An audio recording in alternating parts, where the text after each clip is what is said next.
klub papan tengah Premier League Inggris Crystal Palace resmi mengakhiri puasa gelar ratusan tahun setelah berhasil mengalahkan Manchester City di final Piala FA dan menjadi juara di musim 2024-2025. Final Piala FA edisi ke-114 menyuguhkan duel antara Crystal Palace dan Manchester City di Stadion Wembley Sabtu 17 Mei 2025 malam waktu Indonesia Barat. Bagi Crystal Palace, ini menjadi momentum mereka untuk merengkuh trofi perdana setelah 119 tahun tanpa gelar sejak mereka didirikan. Sementara untuk Manchester City, ini merupakan kesempatan besar bagi mereka untuk mengangkat trofi ke-8 dalam sejarah mereka di Piala FA, sekaligus penyelamat musim mereka yang buruk.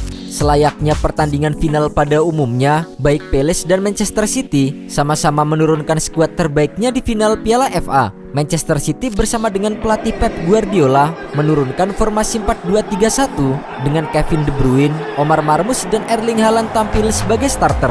Di sisi lain, Oliver Glasner menurunkan formasi 3-4-2-1 dengan Dan Henderson, Jan Mateta dan Eberechi Eze sebagai andalan. Hasilnya, pertandingan berjalan dengan tempo cepat bagi kedua tim selepas peluit kick-off dibunyikan. Penguasaan bola segera dipegang penuh oleh pasukan Pep Guardiola.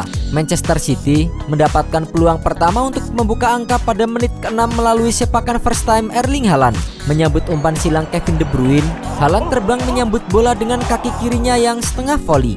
Sepakannya masih bisa ditangkis apik oleh kiper Crystal Palace Dan Henderson dan hanya menghasilkan sepak pojok. Kembali, gawang Crystal Palace mendapatkan ancaman pada menit ke-12. Kali ini, gantian Josko Vardiol yang nyaris menjebol gawang Henderson lewat skema sepak pojok. Dalam 15 menit pertama, Manchester City sama sekali tidak memberikan nafas untuk Crystal Palace lantaran lawan mereka terus dipressing. Keasikan menyerang justru gawang Manchester City yang jebol lebih dulu pada menit ke-16 melalui skema serangan balik yang berbuah gol dari Eberechi Eze.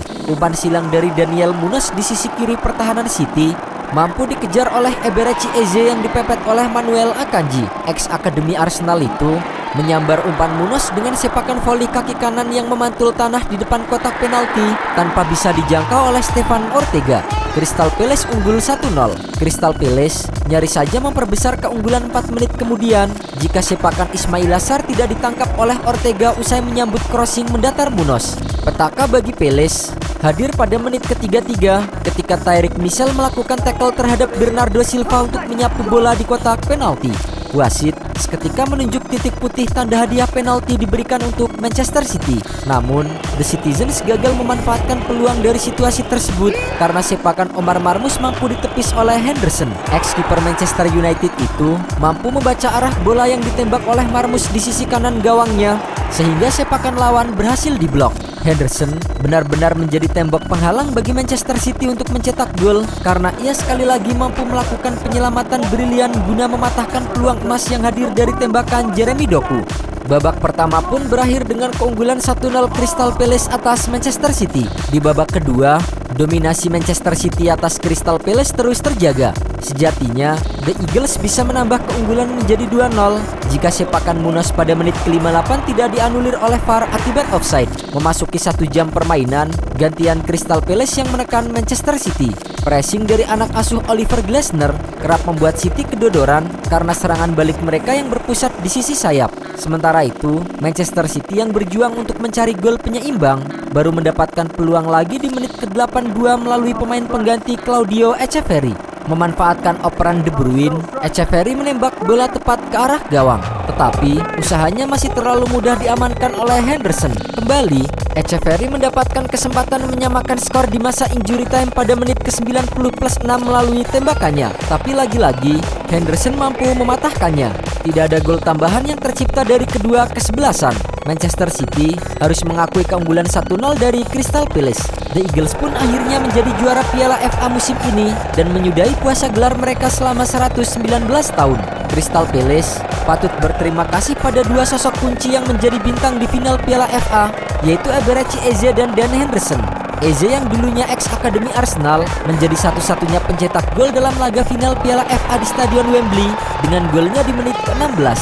Sementara itu, Henderson yang merupakan kiper buangan Manchester United tampil heroik dan bak tembok kokoh karena mampu melakukan 6 penyelamatan termasuk menepis 1 penalti dari tendangan Omar Marmoush. Kemenangan atas The Citizens membuat Crystal Palace akhirnya mengangkat trofi perdana mereka sepanjang sejarah klub. Sementara itu bagi Manchester City, ini menjadi kado yang pahit mengingat mereka dipastikan nirgelar usai gagal pula dalam menjuarai Piala Liga Inggris, Liga Champions dan Liga Inggris musim ini. Selain itu, kekalahan di final juga menjadi perpisahan yang menyedihkan bagi Kevin De Bruyne yang akan meninggalkan Etihad di akhir musim. Setelah pertandingan, sebuah insiden kecil terjadi melibatkan Dan Henderson terlibat cekcok dengan Pep Guardiola. Guardiola tampak kecewa pada Henderson dan menggoyangkan jarinya sembari melontarkan kata-kata yang diduga menyerang Henderson. "Saya hanya ingin menjabat tangan Pep Guardiola dan saya pikir dia kecewa dengan waktu yang saya buang-buang. Saya katakan kepadanya bahwa saya mendapatkan 10 menit waktu tambahan, jadi tidak ada kesal." Kisah Crystal Palace meraih gelar pertama sepanjang sejarah akan menjadi inspirasi sejati bagi setiap tim underdog di dunia olahraga. Ini membuktikan bahwa dengan kerja keras, strategi yang tepat, dan keyakinan yang tak tergoyahkan, mimpi terbesar sekalipun bisa diwujudkan. Crystal Palace menghadapi tim-tim raksasa dengan anggaran dan skuad yang jauh lebih mewah. Namun Palace menunjukkan bahwa sepak bola bukan hanya tentang uang, melainkan tentang semangat, determinasi, dan kebersamaan. Musim 2024-2025 akan dikenang sebagai musim di mana Crystal Palace menulis ulang sejarah mereka sendiri. Mereka tidak hanya memenangkan piala, mereka memenangkan hati dan menginspirasi banyak pihak untuk berjuang.